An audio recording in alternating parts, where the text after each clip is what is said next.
Sir ನಮಸ್ತೆ. Sir ನಮಸ್ಕಾರ. Sir ನಮಸ್ಕಾರ. Sir ಹೆಂಗಿದ್ದೀರಿ sir? ಸರ್ ಎಲ್ಲ ಆರಾಮಿದ್ದೀರಿ ಸರ್? ನಿಮ್ಮ ಸಲಹೆ ಮೇರೆಗೆ ನಡೆದದ ಕ್ರಾಪ್ನು ಹೊಂಟದ ಸರ್. ಈಗ ಲಾಸ್ಟ್ 1 ವರ್ಷ ಹಿಂದೆ ಸರ್ ಗಿಡ ತೆಗಿಬೇಕು ಅಂತ ಹೇಳಿ ಸರ್ 1 ವರ್ಷ ಹಿಂದೆ, ಈ 1 ವರ್ಷ ಆಯ್ತು ಸರ್. ಸೊ 1 ವರ್ಷ ಹಿಂದೆ ನಿಮ್ಮದು ನಿಂಬೆ ತೋಟ ಇತ್ತು. ಹೌದು. ನಮ್ಮಲ್ಲಿ ಈ ನಿಂಬೆ ತೋಟ ಇಕ್ಬೇಕಾ ತೆಗಿಬೇಕಾ ಏನು ವಿಚಾರ ಇತ್ತು, ಏನಾಗಿತ್ತು? ನಿಜವಾಗಿ ಹೇಳ್ಬೇಕಾದ್ರೆ ಸರ್ ನಿಂಬೆ ತೋಟ ತೆಗೇರಿ ಅಂತಿದ್ದ. ಅದ್ರಾಗ ತಮ್ಮ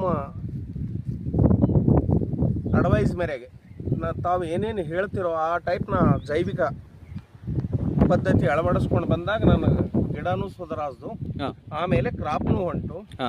ನಾನು ಸುಮಾರು ಇಲ್ಲ ಅಂದ್ರೆ ಒಂದು 20 ದಿವಸ ಹೆಚ್ಚು ಕಡಿಮೆ ಡೈಲಿ 40, 45, 40, 45, 50 ತನಕ ಬ್ಯಾಸ್ಗೆಯಲ್ಲಿ ಡೈಲಿ.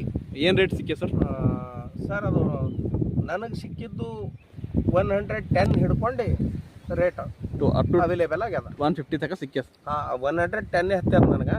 ಸರ್ ಈಗ ಅದು ಇನ್ನೊಂದು ಪೈಲೆ ಒಂದು 4-8 ದಿನ ಮೊದಲಿಗಿನ ಬರ್ತೀವಿ ಅಂದ್ರೆ ಬರಾಬರ್ ನಾ 150ದಾಗ ಹೋಯ್ತಿದ್ದೆ. Okay sir. ಈಗ ತಾವು ತೋಟ ತೆಗಿಬೇಕಂತ ಪ್ಲಾನ್ ಮಾಡಿದ್ದೀರಿ? ಹೌದು. ಸೊ ಮೊದಲೆಲ್ಲ ಏನಪ್ಪ ಅಂದ್ರೆ ರಾಸಾಯನಿಕ ನೀವು ರಾಸಾಯನಿಕ ಟೋಟಲ್ ಫೇಲ್ ಅದ ಮಾಡ್ತಿದ್ದೀರಿ. ಸೊ ಈಗ ರಾಸಾಯನಿಕನಿಂದ ಈಗ ಏನಪ್ಪ ಅಂದ್ರೆ ನೀವು ಸಾವಯವ ಕೃಷಿಗೆ ಬಂದಿರಿ ಸರ್ ಈಗ? ಹೌದು. ಸೊ ಸಾವಯವ ಕೃಷಿ ಮಾಡ್ಬೋದು ಅಂತೀರ? 100ಕ್ಕೆ 100 ನೋಟ. ಇದ್ರಾಗ ಶೆಕ್ಕಿನ ಮಾತೇ ಇಲ್ಲ. ಮದ್ದು ಹೊಡಿಲಾಕ ಹತ್ತಲ್ದು, ಮತ್ತೊಂದು ಹೊಡಿಲಾಕ ಹತ್ತಲ್ದು. ಆರಾಮ್ ಸಂಟ ತಿಪ್ಪೆ ಗೊಬ್ಬರ ಒಂದು ಗಿಡಕ್ಕೆ ಹಿಂಗೆ ಹಿರಿಯ ತಜ್ಞರು ಹಿಡ್ಕೊಂಡು ನಮ್ಮ ಸಲಹೆ ಮೇರೆಗೆ ಒಂದು ಗಿಡಕ್ಕೆ 20ರಿಂದ 25 kg ತನಕ ಹಾಕಿನ ಹೋದ ವರ್ಷ. ಈ ವರ್ಷ 40 kg ಗೊಬ್ಬರ, ತಿಪ್ಪೆ ಗೊಬ್ಬರ ಒಂದೊಂದು ಗಿಡಗಳಿಗೆ ಪಾತಿ ಮಾಡಿ ಹಾಕ್ಬೇಕಂತ ಹೇಳಿ ನಾ ನಿರ್ಧಾರ ಮಾಡೀನಿ. ಯಾಕೆ ಹಂಗೆ ನಿರ್ಧಾರ ಮಾಡಿದೆ ಅಂದ್ರೆ ಈ ಜೈವಿಕ ಪದ್ಧತಿಗೆ ನಾ ಬಂದ ನನ್ನ ಗಿಡಗಳು ಇಂಪ್ರೂವ್ ಆದು, ಕ್ರಾಪ್ನು ಕೊಟ್ಟು ಅದಕ್ಕೆ ಹಾಕ್ಬೇಕಂತ ಹೇಳಿ ನಂದು ಒಪಿನಿಯನ್ ಅದ. ಈಗ ಸರ್ ವಿಡಿಯೋ ಬೇರೆ ರೈತರು ಹೋಗ್ತೇವೆ ಸರ್. ಈಗ ಬೇರೆ ರೈತರು ನೋಡ್ತಾರೆ ಸರ್. ನಾನು ಒಬ್ಬ ರೈತ ಅಲ್ರಿ. ಈಗ ನೀವು ಸಾವಯವದಾಗ ತಿಪ್ಪೆ ಗೊಬ್ಬರ ಹಾಕ್ತೀರಿ ಅಂತ ಹೇಳಿದಿರಿ. ಹೌದು. ಸೊ ಮತ್ತೇನು ಹಾಕ್ತೀರಿ?